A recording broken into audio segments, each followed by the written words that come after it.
Earlier this week, North Dakota Game and Fish restricted boaters on the Missouri River to idle speed only within 200 feet of the shoreline. Yeah, and they did so after meeting with officials from the Burleigh and Morton County, along with some landowners along the water. New this morning, Emily Medallan put North Dakota first and got an exclusive close-up look at why they felt this rule needed to be put into place. Good morning, Emily. Good morning, Tim and Alicia. I spent the day with law enforcement and Game and Fish to really get the lowdown on how important it is that boaters follow this rule. They told me they haven't put bans or restrictions in place like this since 2011. In fact, they couldn't remember a time they ever had to do it before that either. If you plan to go out on a boat in the next few weeks, here are some crucial pieces of advice for you to remember. The last time we've seen this level of concern was 2011.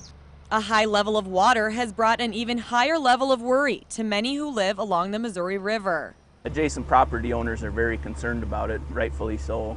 On Tuesday, North Dakota Game and Fish put a restriction on the river, saying boaters must be at idle speed if they're within 200 feet of any shoreline along this 40-mile stretch. This is to try to avoid any more erosion to the land. When you're in those areas close to shore, we understand the current's strong.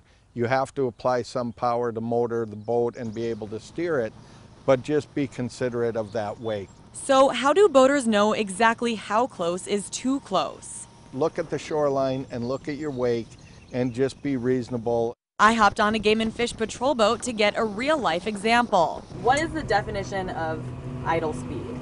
The slowest speed that you can go and still maintain your vessel's steerage.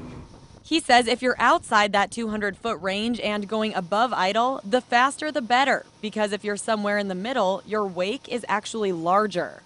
So we're going to show you how to go from idle to plow to plane. Plow is in the middle speed-wise, but it's actually worse wake-wise, right? Correct. Okay, so now we're in plow. And the front end of the boat is higher up. So now let's go into plane, which is faster, but less of a wake. They say they don't expect to have to put any more restrictions on the river this year, but they can never be sure. We're at the mercy of essentially Mother Nature and what the Corps puts through the dam. These are some good things to keep in mind, especially as we get closer to the 4th of July. Another thing to remember is even though there's no real ban on taking your boat out after sunset right now, Game and Fish highly recommends that you don't, because there's so much debris on the river right now and you could easily hit something, damage your boat and get into a little bit of danger as well. All right, good tips to remember here as we get into the busy season for boaters, of course. That's right. And now we're going to take a